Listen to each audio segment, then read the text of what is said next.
The Galactic Unity Academy floated in the darkness of space like a jewel made of glass and light. For 300 years, students from more than 40 different species had come here to learn together.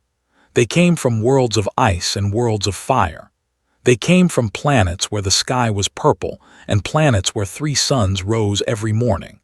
But in all those 300 years, no student had ever come from Earth.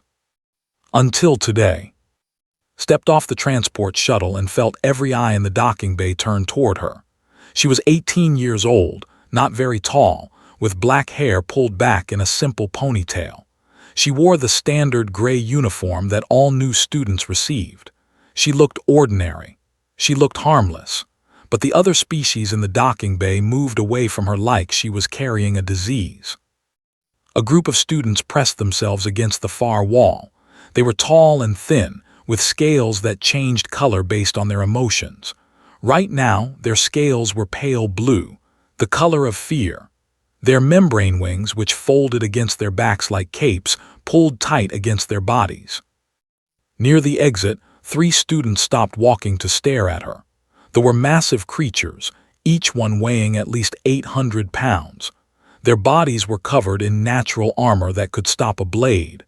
They were considered one of the strongest species in the known galaxy, but even they stepped aside as walked past. She pretended not to notice. She had expected this. 5 years ago, a human exploration ship had made first contact with the Galactic Unity. Since then, information about Earth had spread across every world and space station in known space, and that information had terrified everyone. Earth was classified as a Class 12, the highest classification possible. To the rest of the galaxy, Earth was a nightmare, a planet where the ground shook without warning and swallowed cities whole, a planet where mountains exploded and covered the sky with ash, a planet where the weather could freeze you, drown you, or burn you depending on where you stood, a planet filled with predators that hunted in packs, with poisons in the plants and venom in the smallest creatures. And humans had not just survived there, they had thrived. They had become the dominant species on a world that seemed designed to kill everything on it. That made humans terrifying.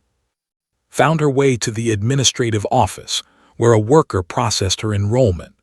There were gentle beings with 4 arms and large compound eyes. This one's hands trembled slightly as she handed her room assignment and class schedule. "Your first class is xenobiology," they said.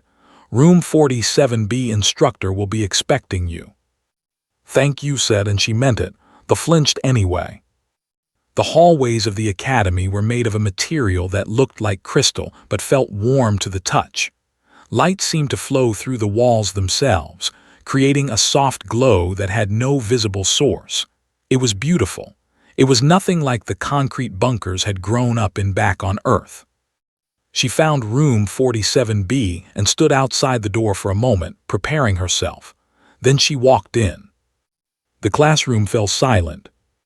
30 students from 6 different species sat at curved desks arranged in a half circle. At the front of the room, instructor stopped mid-sentence. She was like the administrator, but older. Her 4 arms hung frozen at her sides.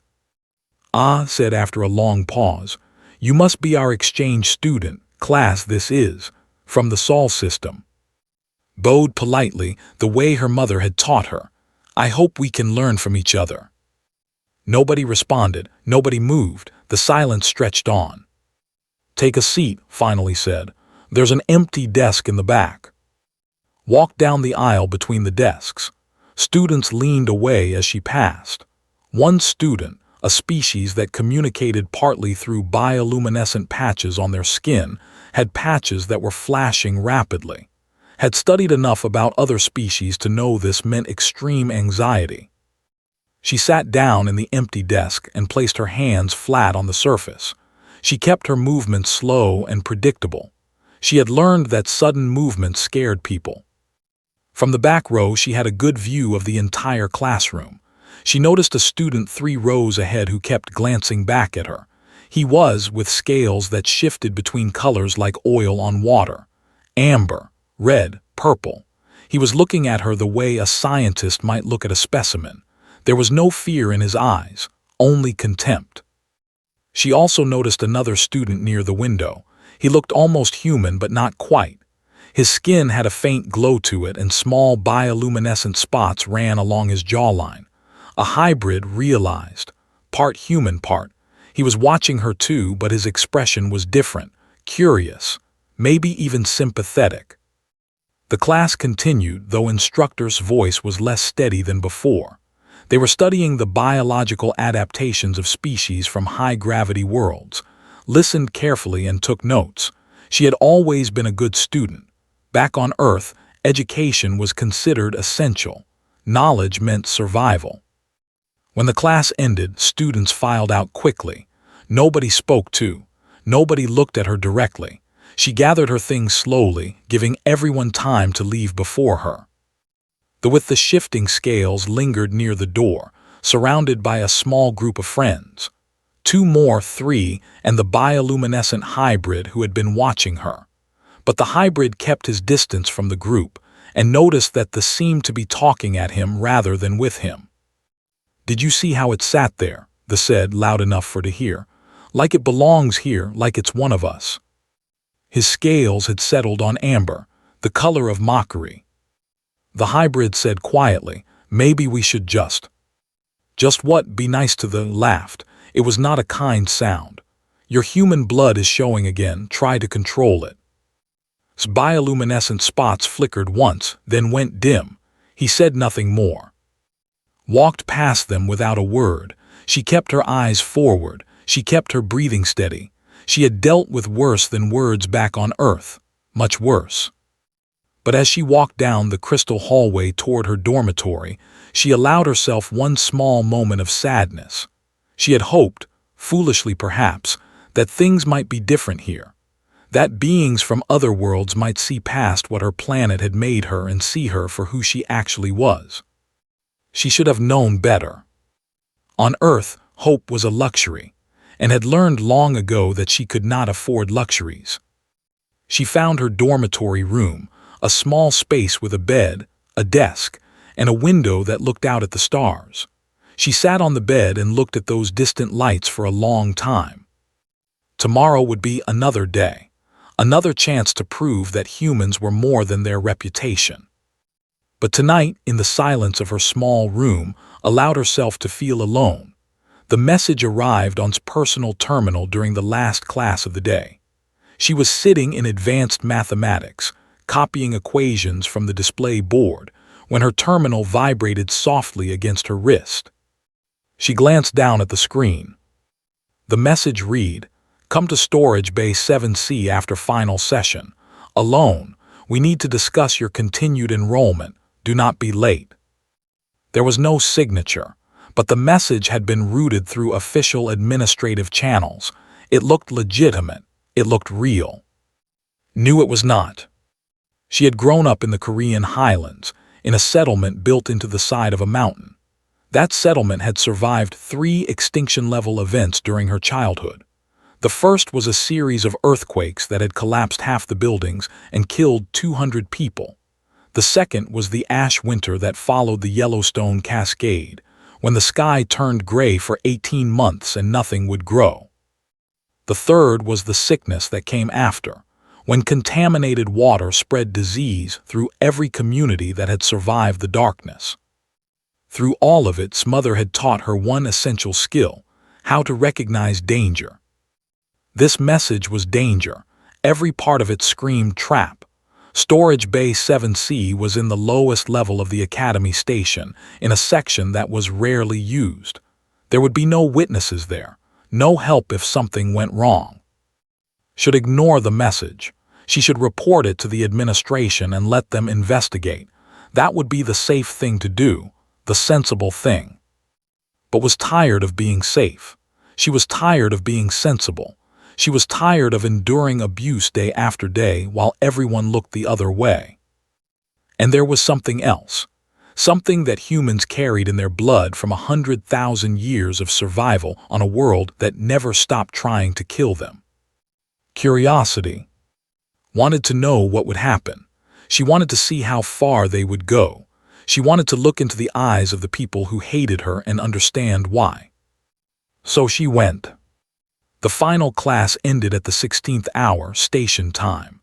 Gathered her things slowly, watching the other students file out of the room. She waited until the hallway was empty, then made her way toward the lower levels. The academy station was shaped like a wheel, with the main classrooms and living quarters in the outer ring where artificial gravity was strongest. As descended toward the center, she felt her weight decrease slightly. The lighting grew dimmer. The crystal walls gave way to plain metal plating. Storage Bay 7C was at the end of a long corridor that smelled like recycled air and old machinery. The door was open. A dim amber light spilled out from inside. Stopped at the entrance and looked around. She noted the security camera mounted on the ceiling. Its indicator light was dark, deactivated. She noted the corridor behind her, empty, no one coming, no one watching. She noted the slight vibration in the floor that told her the environmental systems in this section were running at minimal power. No one would hear anything that happened here. Then she walked inside. The storage bay was large, filled with rows of metal shelving that held crates and containers of various sizes. Emergency supplies mostly. Equipment that was rarely used but kept on hand just in case. Was waiting for her near the center of the room. His scales were a deep, satisfied red, the color of anticipation. He was not alone. Flanking him were two more, their membrane wings partially extended in a display of threat. Behind them stood three, their massive armored bodies blocking the path to the back exit. And off to the side, looking deeply uncomfortable, was a whose bioluminescent spots were flickering rapidly. Recognized him from her xenobiology class. He had never spoken to her, but he had also never participated in the harassment. He was here because had told him to be here, not because he wanted to be. 7 against 1. In a room with no witnesses and no functioning cameras. "You came," said. He sounded pleased. "I honestly wasn't sure you would. But then, humans are supposed to be curious, aren't they? Like animals that walk into traps because they want to see what's inside." Stood very still. Her hands hung loose at her sides. Her breathing was slow and steady. "The security cameras," she said, "they malfunctioned." Scales shifted to amber, mocking. "Yes, such a shame. These old systems, they're so unreliable. No one will see what happens here." "And what happens here?" Stepped closer. The behind him moved forward as well, their heavy footsteps making the floor vibrate. "You learn your place. You understand that you don't belong here. You never belonged here." His voice hardened. "Then you go home. You go back to your nightmare planet and tell your primitive species that they don't belong among civilized peoples, that they should stay in their corner of the galaxy and never come out." Looked at him. Then she looked at the others. The two were nervous but committed. They were simply waiting for orders. They looked like he wanted to be anywhere else in the universe. "And if I don't want to leave?" asked. "Then we convince you." Made a gesture, the first moved. It was huge. 800 pounds of armored muscle, evolved on a high-gravity world where only the strongest survived. Its arms were thick as tree trunks. Its fists could crack starship hull plating.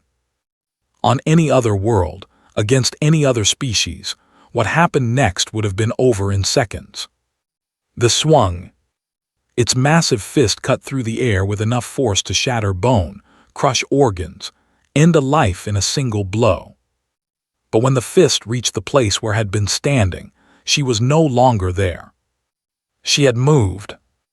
Not away, not back. To the side just a few inches, just enough that this arm passed harmlessly beside her head. The movement was small. The movement was precise. The movement looked impossible. The stumbled, its momentum carrying it forward. It tried to turn, tried to swing again. Was already inside its guard. What did not understand, What none of them understood was that humans had not survived on Earth by being the biggest or the strongest. They had survived by being smart, by being fast, by understanding how bodies worked and where they were weak. Every species had weak points. Every species had places where their armor was thin, where their nerves were exposed, where a precise strike could disable even the largest opponent. Humans had spent 100,000 years learning exactly where those weak points were. His palm struck the nerve cluster beneath this armored skull. The pressure was exact. The angle was perfect. This eyes rolled back and it collapsed like a falling building. The room went silent. Nobody moved, nobody breathed. Stood over the unconscious, her hand still raised. She was not breathing hard. She was not sweating. Her expression had not changed. She looked at. You were saying. Nobody in Storage Bay 7C moved. They all stared at the unconscious on the floor. 800 pounds of armored muscle, brought down in a single strike by a human girl who weighed less than a tenth of that. The second was the first to recover. It roared, a sound like metal being torn apart and charged at with its arms spread wide. It was not trying to punch her this time. It was trying to grab her, to crush her against its armored chest, to squeeze until her bones snapped. Did not run, she did not retreat. She dropped low. As this massive arm swept toward her, she was already beneath them. She moved like water flowing around a rock, like smoke passing through a doorway. Her legs swept out in a wide arc, catching this ankles at the exact moment when its weight was committed to the forward charge. The fell. 800 pounds of armor and muscle hit the floor with a crash that shook the entire storage bay. Before it could rise, was on top of it. Her elbow drove down into the vulnerable joint beneath its armored head, the one place where the thick plates did not quite meet. The went limp. In the back of the room, hidden behind a stack of cargo containers, watched with wide eyes. He had followed from the classroom, worried about where she was going, worried about what might happen. He had slipped into the storage bay moments before the fight began, using his hybrid physiology to suppress his biosignature and remain undetected. He had expected to witness a beating. He had expected to see the human girl hurt, maybe killed. He had told himself he would step in if things went too far, even though he knew he was no match for her. He had not expected this. The two took to the air. Their membrane wings carried them up toward the high ceiling out of reach. They thought they were safe. They thought altitude would protect them. They were wrong. Grabbed a cargo strap that hung from one of the shelving units. She pulled hard, testing its strength. Then she was climbing, faster than they could react, using the shelves as handholds, launching herself upward with a burst of speed that seemed to defy gravity. The first barely had time to turn before its knee connected with its thorax. The membrane wings crumpled. The fell, crashing onto a pile of storage crates below. It did not get up. The second tried to flee. It dove toward the door, wings beating frantically, but's hand caught its ankle as it passed. She pulled. The came down hard, and her precise strike to its cranial ridge sent it instantly unconscious. All of this happened in less than 30 seconds. The watched it all with bioluminescent spots that had gone completely dark. His species had evolved as prey animals, hunted by predators on a world of endless forests. Deep in his genetic memory was the knowledge of what it meant to face a true apex predator, a creature designed by evolution for one purpose: killing. That ancient knowledge recognized what was. Fainted, his body simply shut down, a survival response that his ancestors had evolved millions of years ago. Play dead. Do not move. Maybe the predator will lose interest. That left. He stood alone in the center of the storage bay, surrounded by the unconscious bodies of his followers. His scales had gone completely white, the color of absolute terror. His membrane wings were pressed so tight against his body that they looked like part of his skin. Walked toward him slowly. There was no hurry now, no rush. She stepped over the fallen, past the unconscious, around the limp form of. Each step brought her closer. Each step made breathing faster. "The camera's malfunctioned," said. Her voice was calm, almost gentle. "No one will see what happens here. Isn't that what you said?" Backed away until his wings touched the wall. There was nowhere left to go. "Please," he whispered, "please don't." "Don't what?" Stopped an arm's length away from him, close enough to touch. "Kill you? Is that what you're afraid of?" Could not speak. His whole body was trembling. Tilted her head slightly. "On Earth we have a concept, we call it mercy. Do you know what that means?" No response, just the sound of rapid breathing. "Mercy means choosing not to do what you're capable of doing," continued. "It means having all the power and deciding not to use it. It means letting your enemy live when you could easily make them die." She leaned in closer. Her voice dropped to barely above a whisper. "I grew up on a world where the air can poison you, where the ground opens up and swallows cities without warning, where predators hunt in packs, where the weather itself is a weapon, where even the plants can kill you if you touch the wrong ones." She paused. "Do you know what that teaches you?" White scales flickered. He could not look away from her eyes. "It teaches you that cruelty is a luxury," said. "A waste of energy, a distraction. On Earth, you don't survive by being cruel. You survive by being efficient, by knowing when to fight and when to walk away, by understanding that every life you take, every enemy you make, is a resource spent that cannot be recovered." She stepped back. "I'm not going to kill you. I'm not even going to hurt you. That's not who I am. That's not what humans are." The relief that flooded through his body was visible. His scales shifted from white toward a pale gray. His wings relaxed slightly from his body. "But," added and froze again, "you are going to take your friends to the medical bay. You are going to tell the doctors it was a training accident, an exercise that went wrong. You are going to do this because if you tell the truth, you will have to explain why you brought 6 people to ambush one unarmed human girl in a room with disabled security cameras." Nodded frantically. "And you are going to leave the other students alone," continued. "No more threats, no more harassment, no more making people afraid to be my friend. If I hear that you've bothered anyone else, I will come find you, and next time I might not feel so merciful." She turned and walked toward the door. Behind his cargo containers, had not moved, had not breathed. He had watched everything with eyes that felt like they had been opened for the first time in his life. His father had always told him that human blood was a weakness, a contamination, something to be ashamed of. The human half of his heritage was supposed to be primitive, violent, dangerous. But what had just witnessed was not violence. It was control. It was precision.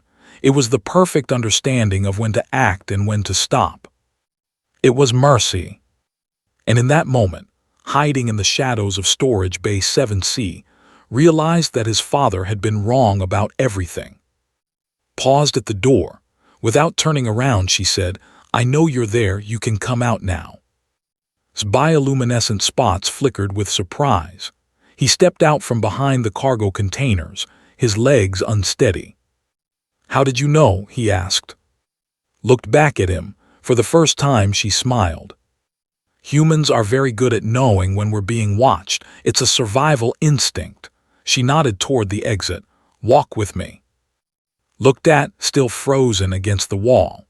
He looked at the unconscious bodies scattered across the storage bay floor. He looked at the small human girl who had done all of this and chosen not to do more. "Yes," he said, "I think I will."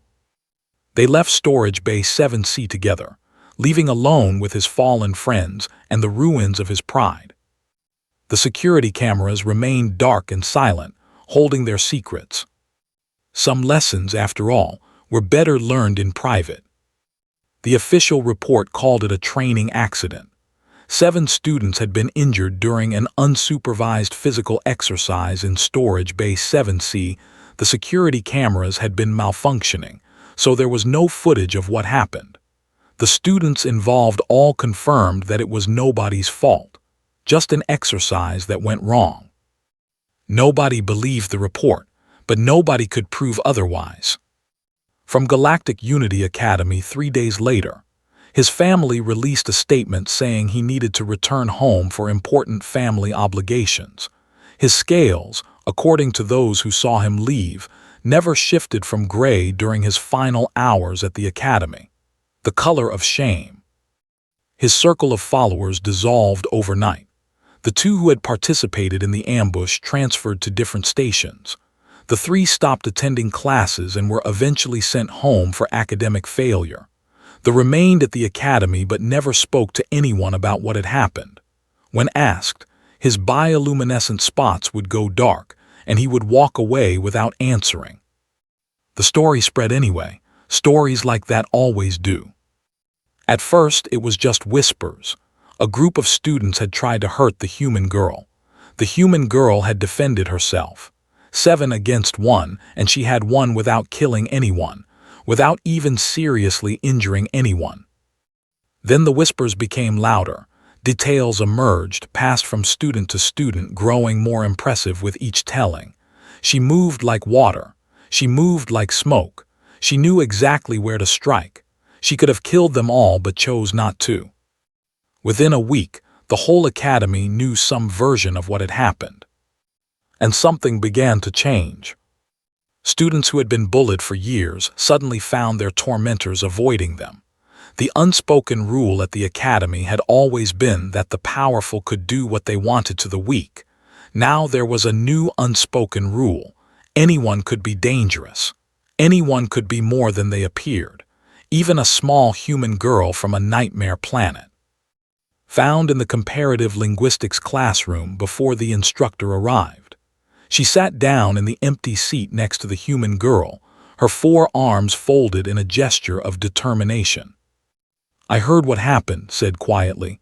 "I'm sorry I stopped sitting with you, I was scared." "Everyone is scared sometimes," replied. "What matters is what you do after the fear passes." His compound eyes studied her for a long moment. "You could have killed them. The feeds say humans are deadly, but you didn't." "No." "Why?" Thought about the question. She thought about her mother back on Earth, teaching her how to survive earthquakes and ash winters and sickness. She thought about the settlement in the Korean highlands where she had grown up, where every person depended on every other person just to make it through another day. "On Earth, we learned something very important," she said at last. "We learned that the strongest communities are the ones where people help each other, where they show mercy instead of cruelty, where they build instead of destroy." She smiled slightly. Killing those students would have made everyone more afraid of humans. Showing mercy made them think. It made them wonder if maybe everything they believed about us was wrong. Was quiet for a moment. Then she said, "I think I would like to be your friend if you'll let me." "I would like that very much."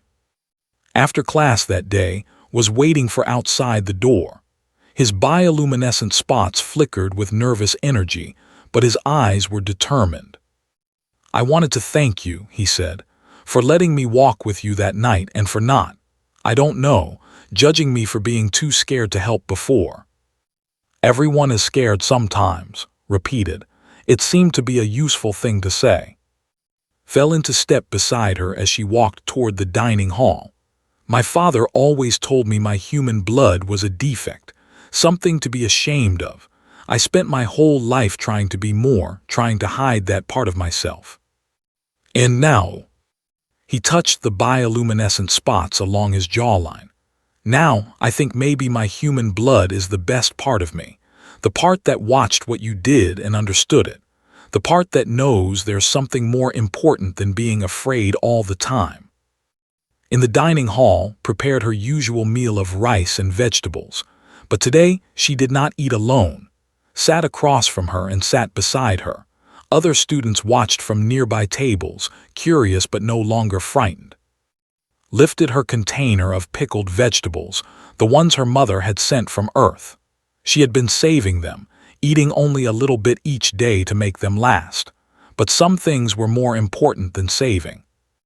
In Korean culture, she said, offering the container to sharing food is how we make family. Hesitated. Then he took a piece of the pickled vegetable and put it in his mouth. His spots flickered with surprise at the unfamiliar taste. It's good, he said. Reached out with one of her 4 hands. May I try? Offered the container to her as well. Family keeps growing. Across the galaxy, on thousands of different worlds, species had wondered what humans would bring to the galactic community. The information feeds painted them as violent primitives from a death world. Survivors, yes, but survivors who had earned their survival through aggression and predatory instinct. The truth was more complicated. Humans had indeed survived through aggression when necessary. They had fought predators and each other. They had conquered their planet and built civilizations on its hostile surface. But they had also learned something else, something that the other species had never considered. They had learned that true strength was not about what you could destroy. It was about what you chose not to destroy. It was about building connections instead of burning them. It was about mercy. Ate her meal surrounded by the first friends she had made in 3 weeks at the academy. Outside the window, stars glittered in the eternal darkness of space.